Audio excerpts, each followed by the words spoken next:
Hello and welcome back to 365 Days with mxmtoon. I'm Maia, a singer, songwriter, video maker, Oakland native, and I love explosive stories. I'm also a big fan of history. I love untold stories, gross facts, hidden secrets, anything weird, dark, and funky from the past. So each day I'm going to share a few of my favorite deep cuts with you. So let's take a look at today's stories, with a trigger warning for some 1600s era method of execution. It's 365 with mxmtoon. New facts every day, so don't leave too soon. I'm gonna teach you stuff, no it won't be tough. Gonna go a year till you've had enough. It's 365 mxmtoon. Today, in 1605, Robert Catesby and a group of English Catholics banded together and attempted to assassinate King James I and blow up the Houses of Parliament.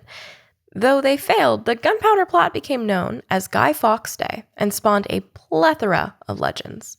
The overarching goal of the plot was to end the persecution of Roman Catholics by the English government. They also hoped to replace the Protestant government with Catholic leadership. But let's reverse. The backstory of the plot goes all the way back to Henry VIII and Queen Elizabeth I. Elizabeth had continued the belief system of Henry VIII and Edward VI and made England a Protestant country that was dangerous for Catholics. They were consistently threatened with persecution and death. As Elizabeth grew older, Catholics hoped that James VI, her successor, who was married to a Catholic and had a Catholic mother, would make the country more hospitable for Catholics. In the beginning of his reign, James VI did lift restrictions on Catholics, but he reversed the policy after less than a year due to pressure from the Protestants. And that's when Robert Catesby decided to try and get revenge. A fellow rebel, Thomas Percy, leased a home nearer to the House of Lords, the second chamber of the UK Parliament. The original plan was to dig underneath the House of Lords and bury the gunpowder, but that plan underwent some unexpected changes. Something called the outbreak of the bubonic plague, an extremely deadly disease spread by bacteria in flea bites, and it delayed the opening of Parliament until later that fall.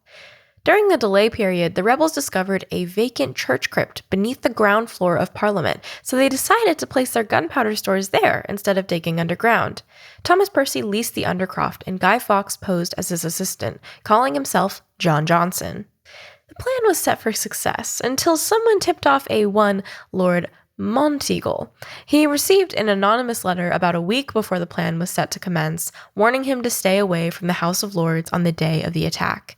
He took the news to the king, who ordered the rooms under the Parliament to be searched. And that's how Guy Fawkes was found just after midnight on November 5th, caught red-handed with 36 barrels of gunpowder.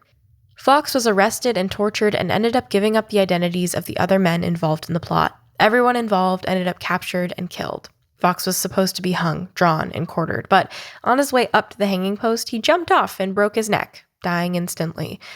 This was kind of lucky for him because being hung, drawn, and quartered involved having your limbs cut off, beheading, and disembowelment. Catesby and the rest of the conspirators were caught on the run at Holbesh House in Staffordshire, where they were all killed in a shootout with the government police. Guy Fawkes Night is still celebrated in London with bonfires, fireworks, and a now ubiquitous mask based on the Guy Fawkes face. The date became a British holiday and was memorialized with a quotable poem, of which I will now do my best to reenact. Remember the 5th of November, the gunpowder treason and plot. I know of no reason why the gunpowder treason should ever be forgot. Guy Fawkes, 'twas his intent to blow up the king in Parliament.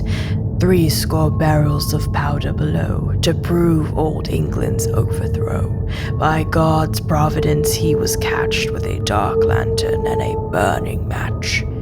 Holla boys, let the bells ring. Holla boys, God save the king. And what should we do with him? Burn him. In 1982, British writer Alan Moore decided to use Guy Fawkes as his inspiration for a new comic, V for Vendetta. He used these actual events of the past to create a dystopian future post-nuclear war wherein an anarchist attempts to overthrow a fascist government in Britain. The character, V, wears a Guy Fawkes mask and tries, like Guy Fawkes, to blow up Parliament. In 2005, the comic series was adapted into film, though Alan Moore denied that he was consulted on the process and said that he considered the screenplay to be rubbish.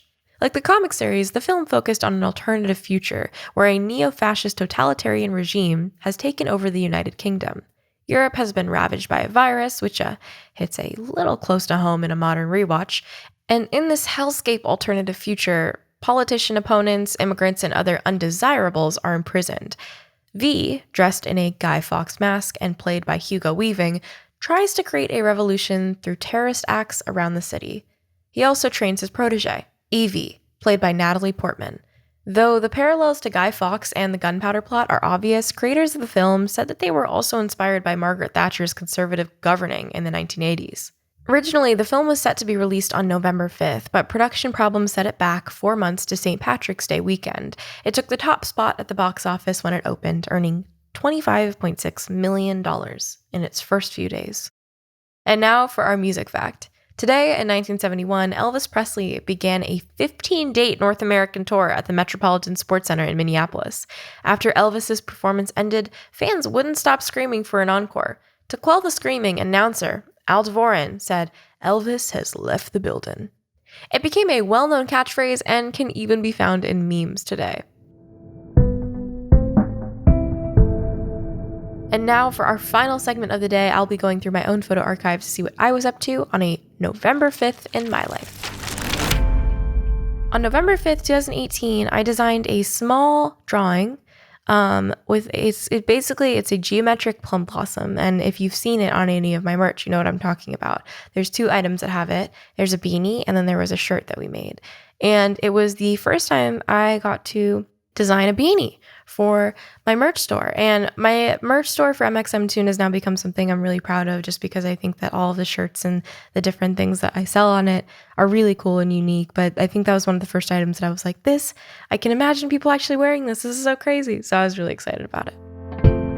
And that is all for today's episode. Thanks for listening. And remember, you can listen tomorrow and through all of November and the rest of the year. And if you please, subscribe wherever you listen to podcasts, and you can follow along at 365 Days mxmtoon on your preferred social media platforms. It's 365 with mxmtoon. New facts every day, so don't leave too soon. I'm gonna teach you stuff, no it won't be tough. Gonna go a year till you've had enough. It's 365